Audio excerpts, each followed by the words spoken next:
Well, the two of them have had 17 minutes to speak, so I know and trust that you'll be very fair with the time allocation. Now, Samson, I can understand why my two brothers in the studio are trying very hard. In fact, I don't envy them at all because they are trying very hard to market a candidate who is not marketable. And that's what you pray for. And to defend the indefensible. To project a person who is innately arrogant as humble. I can understand because that is what they have been recruited to do. These are the communicators and marketers of Bawumia's campaign. So what do you expect? But you see, they can bath NAPO with all the water in the sea. They will not be able to rid him of arrogance because he is innately disrespectful, condescending, and arrogant. Character, they say, is like pregnancy. You cannot conceal it. It will come out no matter what you do to try to conceal it. I am surprised that the two of them will suggest that this arrogant tag on NAPO is the creation of the NDC. Really?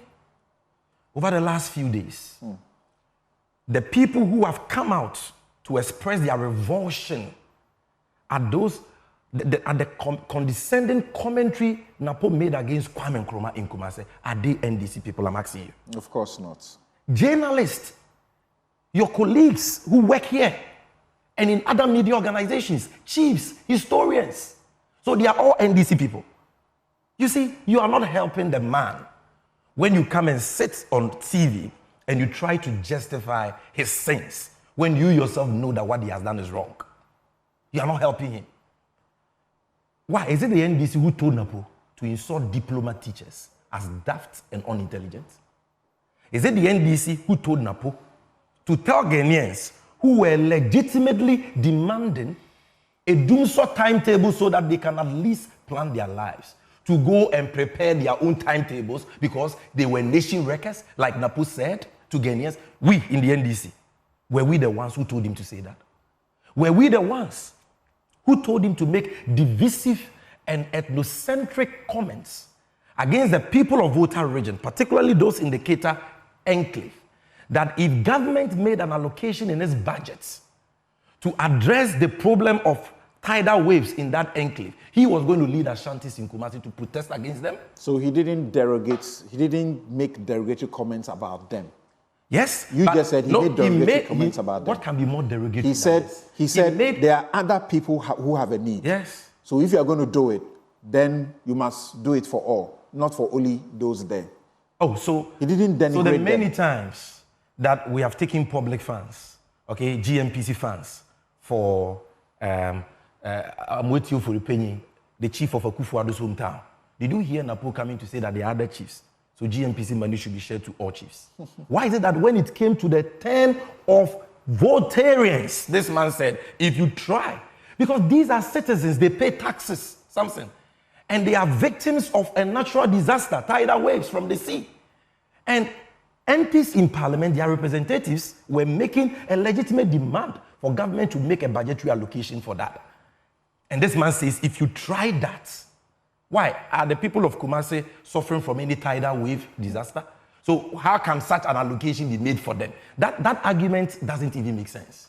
In fact, my view is that they are not victims of a natural disaster. Yes. They have suffered because of the negligence of those who are supposed to manage the situation. Yeah. And those managers ought to be held accountable. I agree. They must pay. I agree, and I'm sure you are talking about that man-made dam spillage disaster. You know, now there's another one coming. Yes. See how they are going about it. That's what they should have done in the first place. Yes. You see, you are energy minister. There is doom, so people are suffering.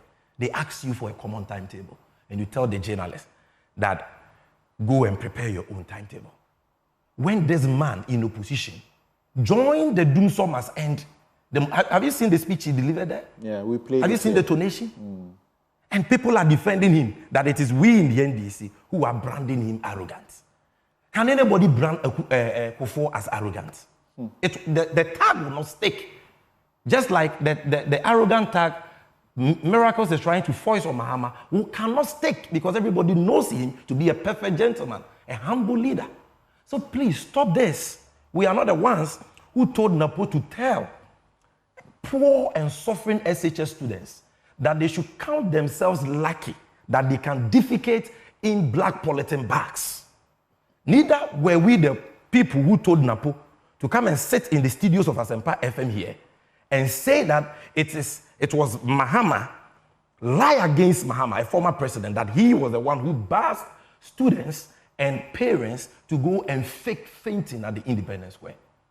Let the man carry his own cross. This is what he is. And as I told you, you can bath him with all the water in the sea. You can't rid him of this. Look, if he was not innately disrespectful and arrogant, how can your own king, the Otumfuo, advise you in the full glare of the public? The fact that he even chose to advise you in the public after he says he advised you in private should tell you what he thinks about you. Then, it was not even an hour. Few minutes after, even as he was entering the grounds, there is an MPP apparatchik who works at the presidency. They call him Boya. Boya was giving NAPO fans. He was trying to get close. I'm sure you've seen the video. In the full glare of the public, NAPO said, "Get out, go away." We saw that in the video. We didn't hear what he said, but we heard him. You saw the gesture, shouting at him, and we know in our culture he was not happy about what the guy was doing. That gesture meant something. No leader who has the decency and maturity required to lead will do that in public. He's human. He should get angry when someone is doing something wrong against him. Not every human being can be a vice president. For you to occupy such a prestigious high office, you cannot just say, "I am human." So what? There is a certain maturity. So you are human, so you can sit in parliament and do this to your colleague MP and say you are mad. You can do this in parliament. You are human, so you can stand on a political platform and say you are Nkrumah. The man who gave us independence, the man who carved out what we know to be Ghana today, the man who has been elected as the greatest African of the millennium, the man who built the KNUST you attended, built all the major public universities in Ghana, UCC, University of Ghana, University of Winneba, the man who built the Tema Township, the Tema Harbour, the Tema Motorway, the Kosovo Dam, which till today is the bulwark of our power sector. Things, the way you, the politician, you call that man, you build it with your Nkrumah? No, he built it for Ghana. Okay. He built it for Ghana. You are comparing him to a man who has plunged this nation into bankruptcy. The Akufo-Addo, who under him Ghana cannot pay its debts. The Akufo-Addo, who can only boast of the biggest pit in the whole world, $58 million sunk into a fraudulent cathedral project. The Akufo-Addo, who oversaw the closure of the Kolebu Renal unit for close to 4 months over government's indebtedness of 4 million cedis, leading to the avoidable debt of over 17 Ghanaians. You are this is an unforgivable sacrilege. Nobody does that. And when people were telling him that he was wrong, he went to Nkrumah's hometown. Look at how insulting this is. He goes to Nkrumah's home region, the Western region, doubles down on his reckless, irresponsible comment, and actually robs it in the faces of the people of that region. And because of the revulsion the people told the chiefs there, he said, "You have not brought me up to be arrogant. Were they the ones who brought him? I am being assertive. Yes. And I'm being a truth teller, and people hate that kind of posture." So that is what shows that NAPO has not apologized. That is my position. This statement, which has been issued per my intel, was drafted, issued by the campaign team without his knowledge. No, you can't say that. Let me tell you. You can't say that. You can't say that. The comments in question was made by NAPO orally on the campaign platform. He few days, in fact, the day after he went to the Western region, repeated it. That, look, I'm not a coward. No, he didn't repeat it. He defended it. What about that?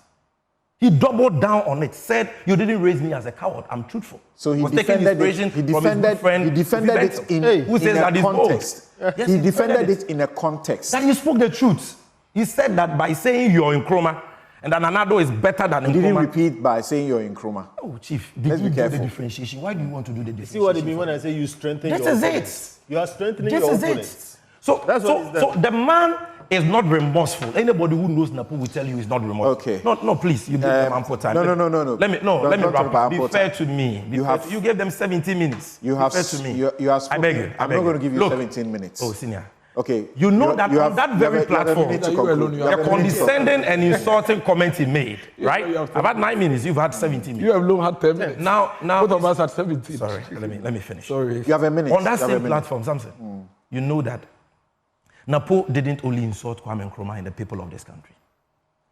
He insulted caterers and teachers. He said that there is abundance of food under Akufo-Addo, such that today caterers are stealing food belonging to children. And that under Akufo-Addo there has been no hunger. Really? Where is this man from? Is he living in the same country we call Ghana, where we all live? If caterers have been stealing some of the food in the schools, he shouldn't Where is it? Have you seen the documentary that this station has done on the kind of food our children are eating? You see stew. That doesn't mean there are bad nuts within the So if caterers. the former minister of education comes to tell you that food is in abundance, when day in, day out, headmasters are complaining about the inadequacy of food. But I don't think he and the poor generalized the comment for you to say he has insulted caterers. No, caterers are not even paid. So you don't come and insult their intent. They are not stealing food. It's not true. They are not stealing any food. Oh, really? Then he insulted us again by saying that there is no doomsaw. Samson, is there doomsaw or no doomsaw? Samson, you are very bold, though. You are telling us, citizens, to be proactive, to demand accountability. Is there doomsaw or no doomsaw? And you have this man, Kofi Bent, is there doomsaw or no doomsaw? You went for doomsaw demonstrations. Google doomsaw. And you. If you ask me, let me answer. It was a rhetorical Google doomsaw rhetorical and check question. the definition of doomsaw. When you finish, rhetorical. compare it to what has just happened. Well played. You've done your job. You've done your job. This is what he's saying. Google the word doomsaw. Let me conclude. Sammy, thank you. Oh, they interjected. Let me conclude. I'm saying that, look, the apology is not sincere. Yeah, I have my time. We all have the same time. Yes. Yeah. You spoke for 17. Don't be jittery when I'm speaking. Sammy, finish. And you are the apology here. was not sincere. You are stopping here. Yeah. This is not the first time he has insulted the people of this country, and this will not be the last time. And the reason why it will not be the last time is because of people like you, who, though you know the right thing, will come and sit in studios like this and defend the wrong thing. All right. Thank you. Continue to display arrogance. Thank you very much.